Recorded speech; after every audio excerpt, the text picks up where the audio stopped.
नमस्कार, स्वागत है आप सभी का। आज का ये वीडियो बड़ा ही इन्फॉर्मेटिव और इम्पोर्टेंट वीडियो है। इस वीडियो में अपन ये जानेंगे कि सीयू सीईटी 2021 का जो पेपर हुआ था, उसमें एमएससी मैथमेटिक्स के एंट्रेंस में हर सब्जेक्ट का कितना वेटेज है, किस सब्जेक्ट से कितने क्वेश्चन पूछे गए थे और कौन-सा टॉपिक आपको लगता है कि इम्पोर्टेंट है, यहाँ से क्वेश्चन अच्छे से आते हैं और पेपर का लेवल क्या रहने वाला है, कि लेवल ऑफ पेपर क्या है। और अगर ये जो इस बार जो सीयूईटी 2022 दे रखा है, जो सीयूईटी 22 वाला जो सिलेबस है, उसी के अकॉर्डिंग क्या हुआ था, 2021 का पेपर हुआ था। तो अपन देखेंगे कि इस पेपर में हर पार्ट से कितने क्वेश्चन पूछे गए थे, उसका एनालिसिस क्या था और मतलब क्या पैटर्न रहा था और पेपर का जो लेवल है वो तो अपन क्वेश्चन पेपर देख के बता पाएँगे।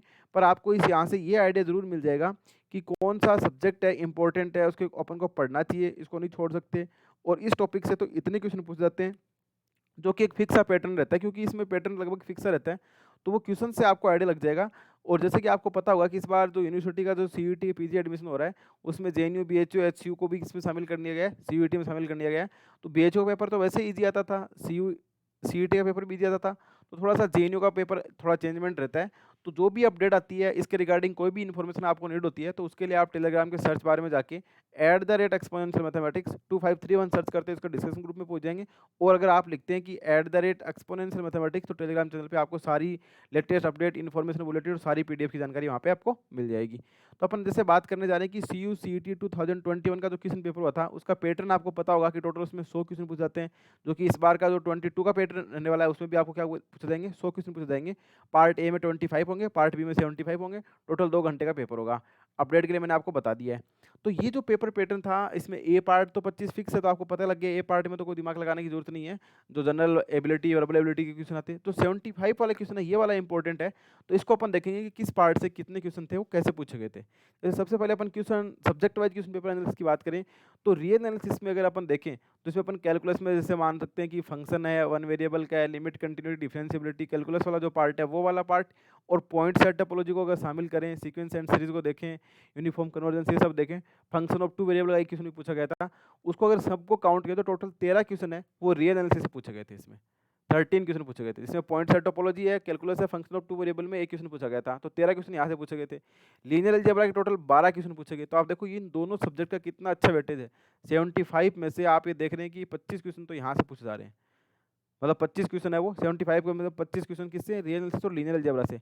कॉम्प्लेक्स एनालिसिस का सिलेबस है वो बीएचयू में पहले भी था और सीयूसीईटी में भी था, तो इसलिए वो जो सीयूसीईटी था वो बदल के क्या हो गया, सीयूईटी हो गया है। तो उसमें 7 क्वेश्चन है वो कॉम्प्लेक्स एनालिसिस से पूछे गए थे। तो यहाँ से आप देखो 32 क्वेश्चन है वो इन तीन सब्जेक्ट से आ रखे थे, मतलब 75 में से 32 क्वेश्चन इन 3 सब्जेक्ट से हैं। इसके आगे की बात करें अपन, ग्रुप थ्योरी में लगभग थोड़ा क्वेश्चन ज़्यादा पूछ जाते हैं, पर इस बार 5 पूछे गए थे, रिंग थ्योरी में 8, ये टोटल मिला के 8 थे, ये लगभग 10-11 क्वेश्चन रहते हैं। यहाँ पे एलपीपी में लगभग 3-4 रहते हैं, पर इस बार ये 8 हो गए, तो यहाँ पे थोड़ी सी जो कमी हुई थी वो यहाँ पे क्या होगी, बढ़ोतरी होगी। तो एलपीपी में आप देखेंगे कि एलपीपी से आपको लगभग 8 क्वेश्चन पूछे गए थे, किससे, एलपीपी से। अमूमन एलपीपी से 3 या 4 क्वेश्चन पूछे जाते हैं, पर इस बार थोड़े से ज़्यादा बढ़ा दिए और यहाँ थोड़े कम कर दिए ग्रुप थ्योरी और इसमें। आप ये रिंग थ्योरी और फील्ड थ्योरी वाले पार्ट में, फील्ड थ्योरी अगर आप पढ़ें तो अच्छी बात है, नहीं पढ़े तो कोई बात नहीं, पर रिंग थ्योरी के 4-5 रिजल्ट हैं वो जरूर देख के जाएं, और इसके शॉर्ट नोट वीडियो वो भी आपको एक अपने जो जो जॉइन मेंबरशिप वाली प्ले लिस्ट है उसमें मिल जाएगा रिंग थ्योरी में। उसके अलावा कुछ नहीं पढ़ना, अगर वो पढ़ जाते हैं तो ये तीनों क्वेश्चन भी आपके इजीली करेक्ट हो जाएंगे। वो लगभग 40 पेज के नोट्स हैं, उन नोट्स को आप इजीली पढ़ सकते हैं, एक दिन का काम है, तो ये 3 क्वेश्चन तो आप वहाँ से भी कर सकते हैं। अगर किसी को लगता है कि रिंग थ्योरी नहीं पढ़ सकता तो वो छोड़ भी सकते हैं, क्योंकि 3 क्वेश्चन पूछे जाएंगे यहाँ पे। अब आगे और सब्जेक्ट की बात करें, तो जो इंटीग्रल कैलकुलस 6 क्वेश्चन यहाँ से, वेक्टर कैलकुलस में 7 क्वेश्चन है, और सबसे इंपॉर्टेंट ओडी से 14 क्वेश्चन पूछे गए थे, जो कि सबसे ज़्यादा नंबर ऑफ क्वेश्चन ओडी से सबसे ज़्यादा क्वेश्चन पूछे गए थे।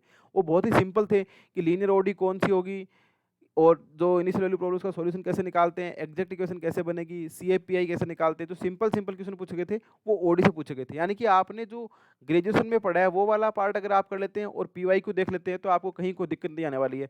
ओडी से 14 क्वेश्चन थे। और वेक्टर कैलकुलस की बात की तो बहुत ही सिंपलेस्ट सिलेबस है वो, सबसे वेक्टर कैलकुलस का है।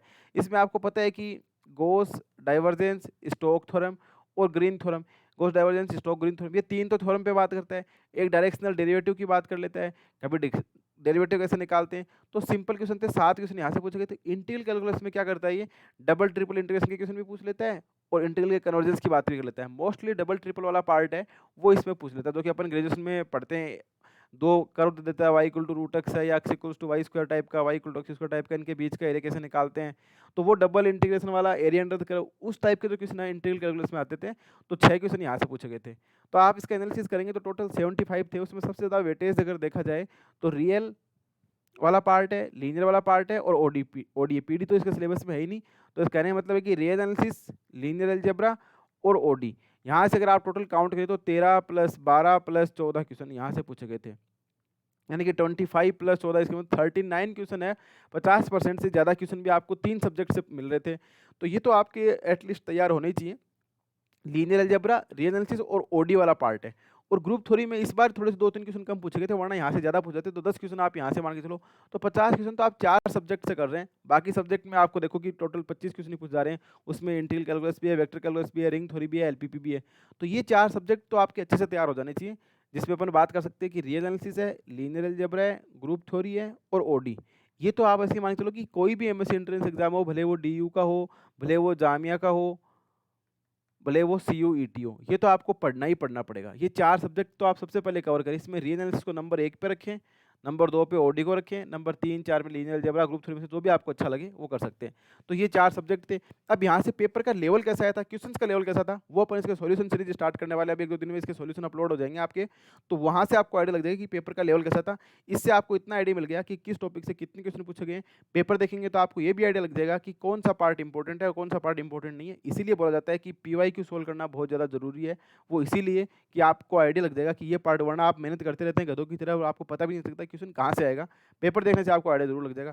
तो आई होप आपको ये जो इन्फॉर्मेटिव इन्फॉर्मेशन थी वो अच्छी लगी होगी। कोई डाउट रहता है आपके मन में, कोई भी शंका है, तो आप कमेंट बॉक्स में जरूर पूछें। So thanks for watching and keep continue watching exponential mathematics. Thank you.